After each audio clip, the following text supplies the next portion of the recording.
Power does not begin with action. It begins with restraint. It begins in the instant you feel the pull to react and choose not to. That moment, invisible to everyone else, is where domination is born. Most people believe discipline is moral, something clean, something virtuous. But that belief is exactly why they never possess it. Discipline is not goodness. It is command. It is the ability to stand above impulse and tell it no, not because you are afraid of desire, but because you are stronger than it. Every empire that lasted, every figure whose name survived time, was forged not by passion, but by control. Desire creates motion. Discipline creates direction. Before anyone ever ruled others, they ruled themselves. This is the law most men try to skip, and it is why they remain followers their entire lives. You can see it everywhere. People chasing pleasure and calling it freedom, people reacting emotionally and calling it honesty. But what they are really doing is advertising their lack of control. The disciplined man understands something uncomfortable. Freedom without structure is chaos, and chaos always submits to order. Discipline is that order. It is the invisible armor that allows you to remain calm while others burn themselves alive with their own impulses. To the undisciplined, restraint feels like loss. To the strategist, it feels like leverage. Saying no to what feels good now is not self-denial. It is future protection. It is choosing long command over short relief. This is why discipline separates leaders from the crowd. One lives by mood, the other lives by design. One wakes when he feels like it, the other wakes when the mission demands it. One speaks to release emotion, the other speaks to shape outcome. Discipline is not about suffering. It is about refusing to let weakness decide timing. Think of the mind as a city. Most people let it be ruled by riots, emotions breaking windows, impulses setting fires, distractions flooding the streets. The disciplined man installs a government, laws, borders, patrols, not to eliminate feeling, but to govern it. Anger is not removed. It is redirected. Desire is not killed. It is weaponized. Fear is not denied. It is converted into alertness. Discipline turns raw energy into usable force. This is why mastery of the self always comes before mastery of the world. If you cannot command your own moods, appetites, and thoughts, you will always serve someone who can. The world senses this instinctively. People feel discipline before they can explain it, in posture, in silence, in pacing. The disciplined man rarely needs to assert dominance. His composure does it for him.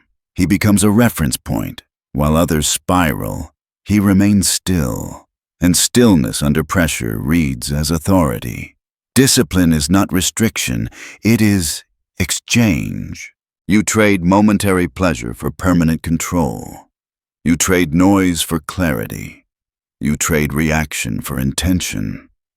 The crowd seeks relief from discomfort. The strategist seeks readiness. While others exhaust themselves reacting to every stimulus, he conserves energy for decisive moments.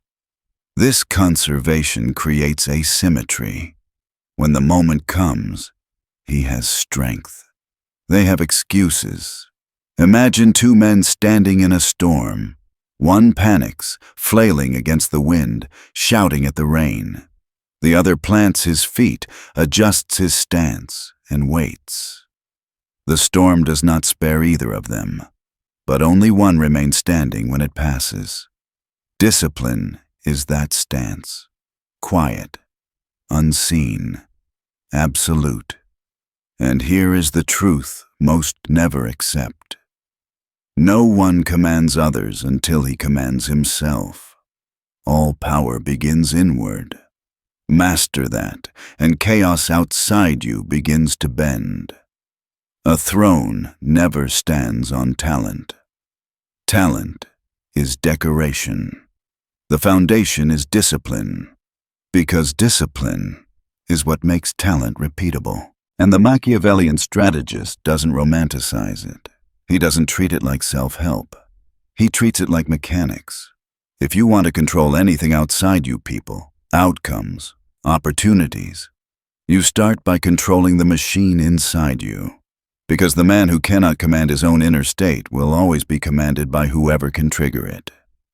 Think about how most people live. Their day is not led. It is leaked. Focus spills into notifications. Energy bleeds into pointless conversations. Mood becomes the boss. They wake up and negotiate with themselves like a weak government negotiating with criminals. Maybe later, maybe tomorrow, maybe when I feel like it. That is not living. That is surrender in slow motion. The strategist sees the truth. Chaos strikes hardest where order is weakest. So he builds order before chaos arrives. That is what discipline really is, preparation embodied. This is why Machiavelli respected preparedness. Fortune does not reward the pure. It rewards the ready. Not because fate is kind, but because fate is lazy. It hits the exposed first. Discipline makes you hard to hit. It transforms intention into structure and structure into inevitability. Without it, your vision remains fantasy beautiful, emotional, and useless. With it, even a small plan becomes dangerous because it is repeated. And repetition is what turns a man from hopeful to unstoppable. So the strategist studies himself like an engineer studies machinery, coldly, precisely. Where does focus leak? Where does energy scatter? Where do impulses interrupt design? He doesn't judge himself. He diagnoses. Weakness is not a moral failure. It is a mechanical flaw, and flaws are corrected through habit. Tighten the bolt. Reinforce the joint. Remove the part that causes malfunction. That's why he removes indulgence not out of guilt, but out of efficiency. He isn't trying to be better. He's trying to be sharper. And this leads to the first law. Rhythm. The strategist orders his days the way a general orders soldiers. Not because he's obsessed with routines, but because routine eliminates negotiation. The disciplined man does not ask, "What do I feel like doing?" He already decided yesterday. That's power. Because when you remove daily negotiation, you remove daily weakness. You become predictable to yourself, and that makes you dependable in war. The second law, resistance. Discipline is not forged in comfort. It is forged in denial. Each temptation refused becomes a reinforcement. Hunger trains strength. Fatigue trains endurance. Solitude trains focus. Discomfort becomes neutral when you stop treating it like a threat. Most men run from pain, and pain rules them. The strategist sits with discomfort until it loses its teeth. Because the moment you stop fleeing, you stop being controlled. The third law, reflection. Discipline without reflection becomes tyranny. Structure without intelligence. So the strategist reviews himself nightly with ruthless honesty. Not emotional self-hatred. Clear assessment. What impulses ruled me today? What emotions stole my attention? What weakness betrayed my timing? Then he corrects with precision. This is how progress becomes mathematical. Less noise, more alignment, fewer leaks, stronger control. Here's the deeper point. Discipline creates an internal state that resists the disorder of circumstance. You become your own fortress, You don't require ideal conditions. You create them. You're consistent not because life is smooth, but because you allow no alternative. And people feel it. They may not name it, but they recognize the pressure of someone who cannot be swayed. Power without discipline is noise. Discipline without purpose is routine. Together they form sovereignty, the ability to rule within, and therefore rule without. And once you understand this, you see something chilling. Your true advantage isn't what you do, it's what you refuse to do. The disciplined man's greatest power is restraint, not action, not aggression. Restraint. Because restraint is power compressed, waiting. Most people misunderstand this. They mistake restraint for hesitation, silence for weakness, patience for fear. That mistake is why they are always reacting, and why they are always exposed. The strategist knows better. He knows that every impulsive act reveals something, and what is revealed can be used against you. Anger exposes insecurity. Over-explaining exposes guilt. Indulgence exposes lack of control. Restraint exposes nothing, and therefore controls everything. This is why restraint creates asymmetry.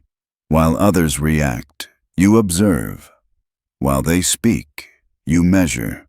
While they exhaust themselves emotionally, you remain intact. You are not faster, you are quieter. And quiet men see more. Emotion is energy, and the undisciplined spend it the moment it appears. The strategist stores it.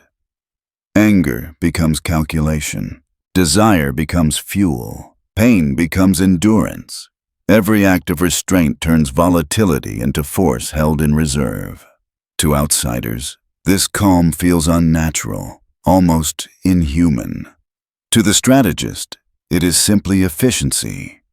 Restraint also protects reputation. The fewer reactions you give, the fewer handles people have on you. Those who respond to every challenge advertise desperation for recognition. Those who remain composed project authority.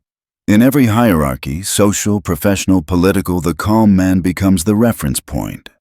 Others unconsciously adjust their tone to his stillness. This is the quiet physics of power. You don't need to dominate the room. You let the room calibrate to you.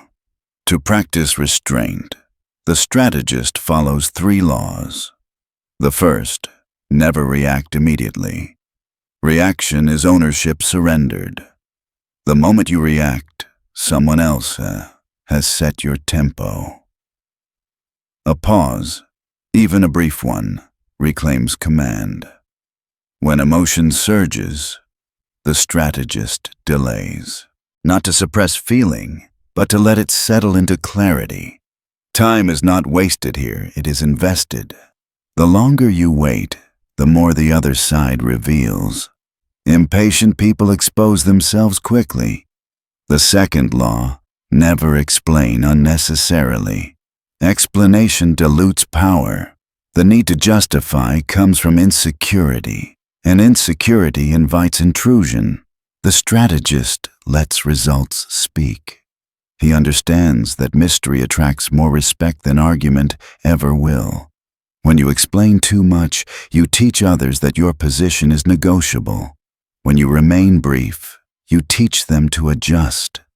Silence forces others to fill the space, and in doing so, they show their hand. The third law, never indulge excess. Pleasure, like anger, must be rationed. Too much comfort breeds softness.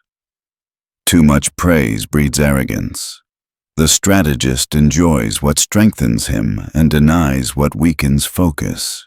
His pleasures are chosen, not chased. This is not repression. It is redirection. Instinct is not silenced. It is trained. Emotion is not denied. It is disciplined. When restraint finally breaks, it does so with surgical precision. His timing feels inevitable because it was prepared. To the world, restraint looks like serenity. To the strategist, it feels like compression, the tension of power coiled and ready. And here is the paradox. The more you control yourself, the more you control others. Those who master restraint stop chasing outcomes. They let the impatient destroy themselves against the walls of their calm. They don't need to threaten. They don't need to rush. They wait, and the situation bends. But restraint alone is not enough. Discipline must become consistent, or it decays into effort. Power is not forged in dramatic moments. It is built in repetitions so small they escape notice. Consistency is not monotony. It is momentum. It is how discipline stops feeling like force and starts feeling like nature. When control becomes instinct, effort disappears, and that is when real power begins. Consistency is where discipline stops being a decision and becomes an identity. Most people fail here, not because they lack intensity, but because they lack continuity. They can push hard for a week, a month, sometimes even a year. Then emotion fades, motivation dies, and everything collapses. The strategist understands something most never do. Power is not built by dramatic effort. It is built by quiet repetition. The world is not conquered by the man who acts brilliantly once, but by the man who repeats calmly 1,000 times. Consistency is not about doing more. It is about removing choice. The disciplined man structures his life so obedience is automatic. He wakes, works, and rests according to internal law, not external circumstance. Routine becomes sacred not because it is rigid, but because it frees him from negotiation. The undisciplined ask themselves what they feel like doing. The strategist has already decided. This is how willpower is preserved, by not wasting it on daily arguments with the self. But consistency is not slavery to environment. The strategist is adaptable in circumstance and unchanging in principle. He can move cities, change professions, face chaos, and still keep rhythm. Because consistency is not tied to place. It is tied to identity. He carries his order with him. This is why disruption rarely breaks him. There is nothing to shatter. The structure is internal. The ritual of consistency has 3 stages. First, simplify. Complexity kills momentum. Every extra commitment is another leak of energy. The strategist reduces his life to essentials, the few habits that produce strength, clarity, and control. Anything that does not serve power becomes distraction, and distraction is a luxury he cannot afford. In his world, every repeated act must report to purpose. Second, measure. Memory lies. Emotion lies. Records do not. The strategist tracks what he completes, what he delays, what he resists. Not to punish himself, but to see reality. Numbers replace excuses. Patterns replace stories. This daily ledger becomes a mirror without sentiment. It reveals whether will is advancing or retreating. Once you see the truth clearly, correction becomes simple. Third, endure. The greatest enemy of consistency is emotion, boredom, fatigue, doubt. The strategist continues anyway. He knows that discipline measured by passion dies with mood. His loyalty is not to feeling, but to standard. Each day repeated without enthusiasm strengthens obedience. And through this repetition, consistency transforms from burden into instinct. What once required effort becomes automatic. This is where real freedom appears. The disciplined man no longer wastes willpower deciding. He reserves it for direction. He doesn't ask whether to act. He asks how to act best. This is why Machiavelli respected repetition, not inspiration. Order is not created through motivation. It is created through command, repeated until resistance disappears. Consistency also reshapes perception. Others begin to rely on your steadiness, even if they resent it. They measure time by your pace and confidence by your composure. In a world addicted to novelty, the consistent man becomes unsettling. He doesn't burn out. He doesn't chase trends. He remains. And survival becomes superiority. But consistency alone is still incomplete. Because time tests everyone. Talent fades. Charm erodes. Intelligence tires. Without endurance, everything decays. Endurance is what carries discipline through exhaustion, through loss, through doubt. And this is where most men break, not because they failed once, but because they refused to continue when nothing felt rewarding. The strategist does not collapse when brilliance is gone. He continues, and in that continuation, he outlasts. Endurance is the quiet continuation of power after excitement dies. It is what remains when motivation abandons you, when praise disappears, when results slow to a crawl. Most men never reach it because they confuse endurance with stubbornness. But the strategist knows the difference. Stubbornness resists reality. Endurance adapts to it. One breaks under pressure. The other bends, recalibrates, and keeps moving. This is why endurance belongs only to those who think long-term in a world addicted to immediacy. Every man will face fatigue, loss, and doubt. This is not a flaw in life. It is the filter. The crowd seeks escape when this moment arrives: distraction, pleasure, resignation. The strategist seeks friction. To him, discomfort is not punishment. It is proof of motion. The harder the path becomes, the fewer competitors remain. Time purifies the field. Those who endure outlast those who merely shine. Endurance is built through deliberate confrontation with difficulty, not once, repeatedly. Each task completed despite fatigue. Each hour of focus held past frustration. Gradually, tolerance becomes armor. Pressure stops feeling hostile because it has become familiar. When others panic, the strategist calculates. When others tire, he continues. When others lose faith, he becomes quieter and steadier. This calm persistence unsettles adversaries. They expect exhaustion to rule you. Your composure proves otherwise, but endurance without self-control becomes blind suffering. The strategist understands that the true battlefield is not external. It exists in the seconds between impulse and action.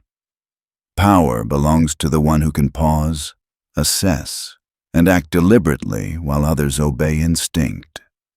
This is mastery of the self, the highest form of discipline. Emotion still exists. Desire still rises. Fear still whispers. But none of them command. Self-control is not denial. It is redirection. Every urge carries energy. To suppress it completely is waste. To channel it toward purpose is strength. Anger becomes determination. Envy sharpens ambition. Fear heightens awareness. The disciplined man converts emotion into motion, instinct into insight. He does not fight himself. He trains himself. The first step is awareness. The strategist studies his impulses the way a commander studies enemy movements. He notices what provokes him, what tempts him, what distracts him. Each pattern of weakness becomes territory to map. Observation creates distance. Distance creates power. When you can feel emotion without reacting to it, you reclaim command. The second step is substitution. Impulse cannot be fought with emptiness. It must be replaced with structure, breathing, movement, reflection, rituals that occupy the space between urge and action. Over time, that interval lengthens. Control becomes reflex. Reaction becomes choice. The third step is restraint in expression. Revealing emotion too freely is surrendering leverage. Anger displayed is advantage lost. Affection shown too early is power transferred. The strategist remains composed not to deceive, but to protect. What others cannot read, they cannot manipulate. And this leads to the final law: direction. Discipline without vision becomes mechanical. Vision without discipline becomes illusion. Together, they form command. The strategist defines what he wants with clarity, not vague dreams, but structure. He prioritizes long-term triumph over short-term comfort. He revisits the target daily so emotion never replaces direction. This is why the disciplined man appears inevitable. His patience reads as confidence. His calm reads as purpose. He no longer seeks motivation. He becomes it. While others chase comfort, he builds legacy. Because discipline is not denial. It is power made visible.